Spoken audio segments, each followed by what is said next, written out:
Hi guys, welcome to our channel. ఈరోజు మన ఛానల్లో టాపిక్ ఏంటి అంటే సైకాలజీకి సంబంధించి సైకాలజిస్ట్లో అలాగే వాడుకున్న బిరుదులు ఏంటో మనం ఇప్పుడు కోడింగ్ రూపంలో చాలా ఈజీగా నేర్చేసుకుందాం. ఇది మొత్తం 60, బట్ ఈ పార్ట్ 1లో మనం 20 అయితే నేర్చేసుకుందాం.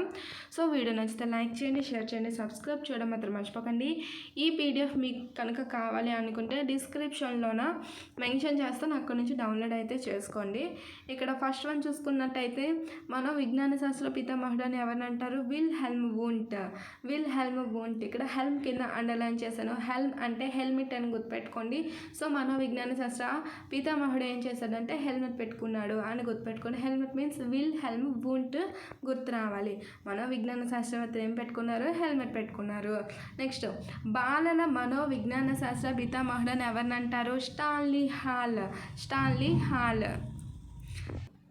ఇక్కడ దీన్ని ఎలా గుర్తుపెట్టుకోవాలి? బాలల మనోవిజ్ఞాన శాస్త్ర. సో బాలలు అని మెన్షన్ చేశారు కాబట్టి బాలలందరూ కూడా ఎక్కడున్నారు? హాల్లో ఉన్నారు. బాలలు అందరూ కూడా ఎక్కడున్నారు? హాల్లో ఉన్నారు. ఈ హాల్ అనేది స్టాన్లీ హాల్లో లాస్ట్లో ఉన్న 2 లెటర్స్ హాల్. సో బాలలందరూ కూడా ఎక్కడున్నారు? హాల్లో ఉన్నారు. అలా గుర్తుపెట్టుకోండి. నెక్స్ట్, విద్యా మనోవిజ్ఞాన శాస్త్ర పితామహుడు జాన్ ఫ్రెడరిక్ హే చార్ట్. లాస్ట్లో ఏం వినిపిస్తుంది మనకి? హే చార్ట్లో చార్ట్ అనేది వినిపిస్తుంది కదా, CHART చార్ట్. అది గుర్తుపెట్టుకోండి. సో విద్యా మనోవిజ్ఞాన శాస్త్ర పితామహుడు ఏం చేశాడు? చార్ట్ గీస్తున్నాడు లేదా చార్ట్ అనేది ప్రిపేర్ చేస్తున్నాడు. విద్యా మనోవిజ్ఞాన శాస్త్రవేత్త ఏం చేస్తున్నాడు? చార్ట్ అనేది ప్రిపేర్ చేస్తున్నాడు. చార్ట్ అంటే జాన్ ఫ్రెడరిక్ హే చార్ట్. అలా గుర్తుపెట్టుకోండి.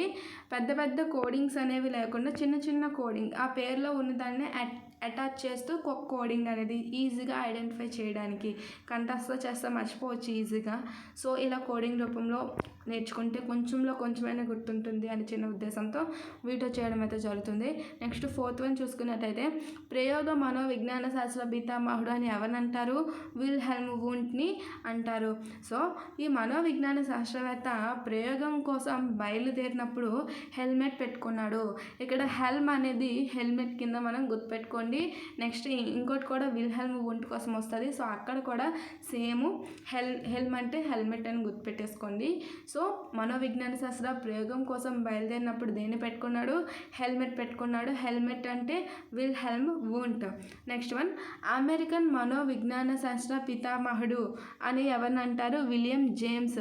ఇక్కడ జేమ్స్ మనం చిన్నపిల్లలు తినే జెమ్స్గా గుర్తుపెట్టుకోండి. చిన్నపిల్లలు తింటారు కదా జెమ్స్, దానిగా గుర్తుపెట్టుకోండి. సో అమెరికన్ మనోవిజ్ఞాన శాస్త్రవేత్త దేన్ని తింటున్నాడు? జెమ్స్ని తింటున్నాడు. జెమ్స్ అంటే విలియం జేమ్స్. నెక్స్ట్, వికాస మనోవిజ్ఞాన శాస్త్ర పితామహుడు అని ఎవరిని అంటారు? జీన్ పియాజే. దీన్ని ఎలా గుర్తుపెట్టుకోవాలి? వికాస్ అనే మనోవిజ్ఞాన శాస్త్రవేత్త జీన్ వేసుకుంటున్నాడు. వికాస్ అనే మనోవిజ్ఞాన శాస్త్రవేత్త జీన్ వేసుకున్నాడు. జీన్ మీన్స్ జీన్ పియాజే. నెక్స్ట్ వన్, మూర్తిమత్వ మనోవిజ్ఞాన శాస్త్ర పితామహుడు అని ఎవరిని అంటారు? Gordon Allport. ఇక్కడ ఆల్పోర్ట్ని రిపోర్ట్ అని గుర్తుపెట్టుకోండి. Allport report. ఓకేనా? ఇక్కడ ఎలా గుర్తుపెట్టుకోవాలి అంటే మూర్తిమత్వం కోసం గోర్డన్ అనే వ్యక్తి రిపోర్ట్ తయారు చేస్తున్నాడు. మూర్తిమత్వం కోసం గోర్డన్ అనే వ్యక్తి రిపోర్ట్ తయారు చేస్తున్నాడు. Report means Alport, garden mention చేశాను. సో మూర్తిమత్వ అంటే మూర్తిమత్వ మనోవిజ్ఞాన శాస్త్ర పితామహుడు. అలా గుర్తుపెట్టుకోండి. నెక్స్ట్, సాంఘిక మనోవిజ్ఞాన శాస్త్ర పితామహుడు అని ఎవరిని అంటారు? కర్ట్ లెవిన్. కర్ట్ అని ఉంది కదా స్టార్టింగ్ 2 లెటర్స్ కర్ట్. ఈ కర్ట్ని మనం కరెక్ట్ గుర్తుపెట్టుకోండి. కరెక్ట్ని గుర్తుపెట్టుకుంటే ఇక్కడ ఎలాగ మనం ఐడెంటిఫై చేయొచ్చు అంటే సాంఘికంగా మనం చాలా కరెక్ట్గా ఉండాలి. సాంఘికంగా మనం ఎలా ఉండాలి? చాలా కరెక్ట్గా ఉండాలి. కరెక్ట్ అంటే కరెక్ట్ మీన్స్ కరెక్ట్ లేని. ఓకేనా? నెక్స్ట్, అనుప్రయుక్త మనోవిజ్ఞాన శాస్త్ర పితామహుడు. అనుప్రయుక్త మనోవిజ్ఞాన శాస్త్ర పితామహుడు అని ఎవరిని అంటారు? Hugo Munsterberg. ఇక్కడ బర్గ్ వచ్చిన ప్రతిసారి కూడా మీరు బర్గర్ అని గుర్తుపెట్టుకోండి. బర్గ్ వచ్చిన ప్రతిసారి బర్గర్ అని గుర్తుపెట్టుకోండి. సో ఎలా గుర్తుపెట్టుకుంటారు ఇప్పుడు మొత్తాన్ని అంటే అను అనే అమ్మాయి బర్గర్ తింటుంది. అలాగైనా పెట్టుకోండి, లేదా హ్యూగో అని ఉంది కదా, హ్యూగోను ఇదిగో అని గుర్తుపెట్టుకోండి. అను ఇదిగో బర్గర్ తింటుంది, అను ఇదిగో బర్గర్ తింటుంది. హ్యూగోని ఇదిగోగా గుర్తుపెట్టుకోండి, అను ఇదిగో బర్గర్ తింటుంది. ఓకేనా. నెక్స్ట్, కార్యకారకవాద మూల పురుషుడు అని ఎవరినంటారు? William James. ముందే చెప్పాను, జేమ్స్ వచ్చిన ప్రతిసారి చిన్నపిల్లలు తినే జేమ్స్ని గుర్తుపెట్టేసుకోండి. సో కార్యక్రమంలో కార్య అని ఉంది కదా, అక్కడ నుండి తెచ్చాను. కార్యక్రమంలో అందరూ కూడా ఏం తింటున్నారు? జేమ్స్ తింటున్నారు. సో కార్యకారకవాద మూల పురుషుడు ఎవరు అంటే విలియం జేమ్స్. నెక్స్ట్ వన్, మనోవిశ్లేషణవాద మూల పురుషుడు సిగ్మండ్ ఫ్రాయిడ్. మనోవిశ్లేషణవాద మూల పురుషుడు సిగ్మండ్ ఫ్రాయిడ్. దీన్ని ఎలా గుర్తుపెట్టుకోవాలి? సిగ్మా అని ఉంది కదా, సిగ్గు అని గుర్తుపెట్టుకోండి. మనోవిశ్లేషణవాదులు అందరూ కూడా సిగ్గుపడుతున్నారు అని గుర్తుపెట్టేసుకోండి. నెక్స్ట్, జంతు మనోవిజ్ఞాన శాస్త్ర పితామహుడు థార్న్డైక్. ఇక్కడ థార్న్డైక్లో తార్న్ అని ఉంది కదా, దాన్ని తార్ రోడ్ అని గుర్తుపెట్టుకోండి. తార్ రోడ్డు అలాగా గుర్తుపెట్టుకుంటే జంతువులన్నీ కూడా తార్ రోడ్డు మీదకి వచ్చేస్తున్నాయి. జంతువులన్నీ కూడా అడవిని వదిలి తార్ రోడ్డు మీదకి వచ్చేస్తున్నాయి. Tar road means Thorndike. జంతు మనోవిజ్ఞాన శాస్త్ర పితామహుడు థార్న్డైక్. నెక్స్ట్ వన్, సంరచనాత్మకవాద మూల పురుషుడు అని ఎవరినంటారు? Wilhelm Wundt. హెల్మ్ వచ్చింది, సో ఏంటి మనం గుర్తుపెట్టుకున్నది? హెల్మెట్. సో సంరచన అనే అమ్మాయి హెల్మెట్ పెట్టుకుంది, అలా గుర్తుపెట్టుకోండి. ఓకేనా. నెక్స్ట్ చూసుకున్నట్టయితే ఇవన్నీ కూడా మర్చిపోకుండా పేరుని ఎలా ఐడెంటిఫై చేయాలి అన్న చిన్న ప్రయోగం. అంటే ఎలాగ ఐడెంటిఫై చేయాలి, ఎలా గుర్తుపెట్టేసుకోవాలి, కంఠస్థ పెట్టుకొని చదివి మర్చిపోవడం కన్నా ఇలాగ ఈజీగా గుర్తుపెట్టుకుంటే చాలా టైం సేవ్ అవుద్ది మనకి ముందు. గెస్టాల్ట్ వాద మూల పురుషుడు ఎవరు? మార్క్స్ వెర్దిమర్. గెస్టాల్ట్ అంటే గెస్టాల్ట్లో మనం గెస్ట్ అని గుర్తుపెట్టుకోండి. గెస్టాల్ట్ని గెస్ట్ అని గుర్తుపెట్టుకోండి. మార్క్స్ వెర్దిమర్ మాకు ఒక గెస్ట్, మెయిన్ గెస్ట్. ఓకేనా. మార్క్స్ వెర్దిమర్ మాకు ఒక మెయిన్ గెస్ట్, అలా గుర్తుపెట్టుకోండి. నెక్స్ట్, ప్రయోజనతావాద మూల పురుషుడు మెక్డోగెల్. దీన్ని ఎలా కోడ్ చేయాలో నాకు అర్థం కాలేదు, సో హ్యాష్టీస్గా అలా వదిలేశాను. సో మీకు ఎవరికైనా కోడ్ తెలుస్తుంటే కామెంట్ చేయండి, మీరు ఏమనుకుంటున్నారో కామెంట్ చేయండి, లేదా అదొక్కటే పర్టికులర్గా మీకు నచ్చిన విధంగా గుర్తుపెట్టేసుకోండి. నెక్స్ట్ చూసుకున్నట్టయితే ప్రజ్ఞామాపన ఉద్యమ మూల పురుషుడు ఎవరు? ఆల్ఫ్రెడ్ బినే. ఈ బినేని మనం వినే అన్నట్టు గుర్తుపెట్టుకుంటే ప్రజ్ఞ నా మాట వినే, లేదా ప్రజ్ఞ ఆల్ఫ్రెడ్ ఏదో చెప్తున్నాడు కదా వినొచ్చుగా, వినే. ప్రజ్ఞ ఆల్ఫ్రెడ్ ఏదో చెప్తున్నాడు కదా వినే అంటే బినే, ఆల్ఫ్రెడ్ బినే, అలా గుర్తుపెట్టుకోండి. నెక్స్ట్, ప్రవర్తనవాద మూల పురుషుడు జేబీ వాట్సన్. ఈ వాట్సన్ని మనం డైలీ యూజ్ చేసే వాట్సాప్ అని గుర్తుపెట్టేసుకుంటే నీ ప్రవర్తన మొత్తం నేను వాట్సాప్లో మెసేజ్ చేస్తాను.